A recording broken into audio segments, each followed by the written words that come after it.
on this card. This one's actually a really interesting fight. Yeah. It is a heavyweight matchup. First, we got Tai Tuivasa, who's coming in at 12-3 and is the -135 favorite, going up against Greg Hardy, who is 7-3 and is the +115 underdog. How do you feel about this fight? I feel that this is a good matchup between two heavyweights looking to take the next step in the division. Tuivasa has been a different fighter since his return to the promotion, has been more disciplined and calculated. He is moving well on his feet and using leg kicks to back his opponent to the cage to set up clinch work. With Hardy, he looked impressive against Volkov and incorporating more leg kicks and takedown attempts, but the experience in Volkov really got the better of him. He also moves well on his feet and has a tendency to fight a bully style to keep his opponent on his back foot to hunt the knockdown. With this fight, I think the more disciplined fighter is going to win, which is why I'm going with Tai Tuivasa by KO. And I can never pick Greg Hardy because he played for the Cowboys. I'll never pick him because he's a former Cowboy. That's the Eagles fan in me. Yeah, and nothing wrong with that. Yeah, I do like how he's progressed. Being in the UFC, he's actually gotten a little bit better. Yeah. But for my notes, first you got Tai Tuivasa. He likes to walk his opponents down, and he likes to get them pushed against the cage, where he throws a lot of hooks and power shots. He tends to mix up his hook and overhand strikes against taller opponents. He loves to throw the low calf kick now. He's added that since he was on the 3-fight losing streak. Yeah. He used to tend to rely on the power striking early on until then, and then he knew that he had to get better. So then he added that to his repertoire, and then a little bit of the wrestling. He turned that up a notch, and it's been a godsend for his fighting career. Yeah. And then he likes to clinch against the cage to keep his opponent in one spot. He does that a lot. His fight IQ has vastly improved, but he's weak on the ground against wrestlers and needs to show that he can improve against that in his fights. Then you got Greg Hardy. He's a quick and athletic guy. As you know, he played for the Carolina Panthers and the Dallas Cowboys, so he has that football background to help him out with that. He likes to throw straight right or a jab. That's what he leans on. He has worked on his defense since moving up in the rankings in the heavyweight division. He tends to leave his hands low in the fight, so he's usually susceptible to strikes. He leans back to defend himself too much, and he has a high pace but tires out quickly. And then he tends to not check leg kicks, but his movement is on his side in his fight. He knows how to move, and likely because of football. Like he just keeps on moving and keeps on going.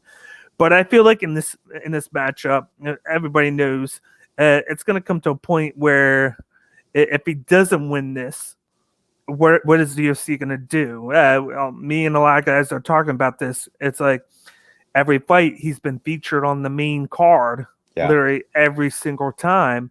He is 7-3, but it's like if he loses this one right now, are they going to cut him because they've been only focusing him on the main card and his name? Or would they actually be like, okay, we're going to have to move him down to the prelims now because he's not producing greatly like he is on the main card? I think that's going to be something to keep an eye on, whether he loses or wins. If he wins, he'll be fine. They'll be like, okay, he won. We're going to move on. But you got to keep a track on what happens if he loses. And I do think he's going to lose by knockout. And I'm going to say round 2 because I think the first round, I think the big thing is he doesn't check the leg kicks. I feel like Tai Tuivasa is going to throw a lot of low calf kicks in the first round. He's going to try and slow down the pace of Greg Hardy, and that's going to be a good way to do it in this fight because he'll kick him a lot. He'll get those legs sore, especially the lead up leg, which he's going to lead up on. Yeah. And then once he does that, he's going to just come in the second round when he's sore. Is just going to gun shy him and then just throw those overhand shots at him, and one of them's going to connect and knock him out. Yeah, there's a couple things about Greg Hardy. To your point about him being on the main card and what to do with him next, if he loses this fight, I think you move him to the prelims, honestly. But I think he's on the main card number one because he's a polarizing name in the sport right now. One, because he was a former NFL player, but two, a lot of people tune in to see his fights because they want to see him not get knocked out because of his past. We don't need to dive into that. That's not this type of podcast, but he does have a past. You can Google it and you can find out that if you haven't known that. But I think a lot of people, it's kind of like watching Floyd Mayweather, right? You watch to see him either knock somebody out or to hopefully get knocked out. Yeah. And it usually doesn't happen that way. But I think that's what happens with Greg Hardy. To his fighter IQ and his progression, it's been great. He gets better with every single fight. He's got a good training camp. But the thing about Greg Hardy, besides his gas tank that you touched on, was that he has a hard time cutting weight. His last fight with Volkov, I think it was Volkov, or maybe a fight before that, he barely made 265.5. Yeah, which is crazy.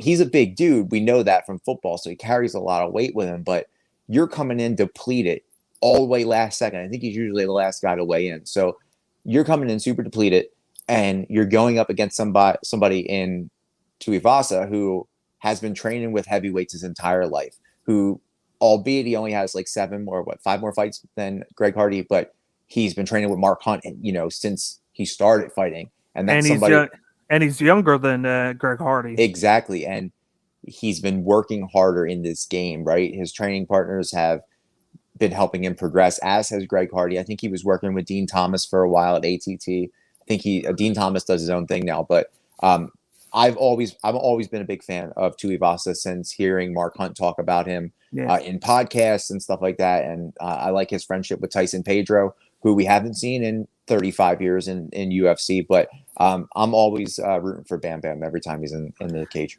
And just everybody knows him because he was a top 10 talent. Yeah. And then he added the leg kicks because he lost 3 times. Yeah. So that's like, you might think of that as like a minor thing, but I think of that as a major thing to add because it's not just him striking. Now you got to worry about him throwing the leg kicks, even though the fight lasted maybe like 30 seconds against Hunsinger or however you say his name is. But the first thing Eddie did was he threw a couple leg kicks. Yeah. And then he bum rushed him for the knockout because he was able to get a nice leg kick and it stung Hunsinger's leg.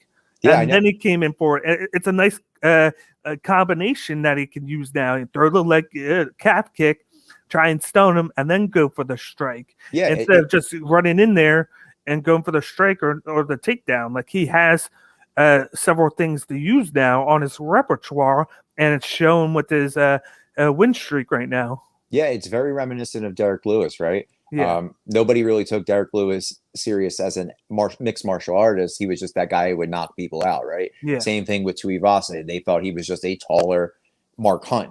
But Derek Lewis went and incorporated takedown defense. He went and got a nutritionist. He's working leg kicks. It's the same thing with Tuivasa. He's training in Australia. He's training in Abu Dhabi. I think he's doing stuff at AKA. So he's really just becoming a student of the game and realizing that you only get a few chances and a few shots in the promotion. He already blew one. He doesn't want to do it again. So, and plus he drinks out of a shoe. Like, so he's an entertaining dude just to be around, right? So I think he gets the win. I don't think this is going to be an easy fight, but I think this is going to be a good fight.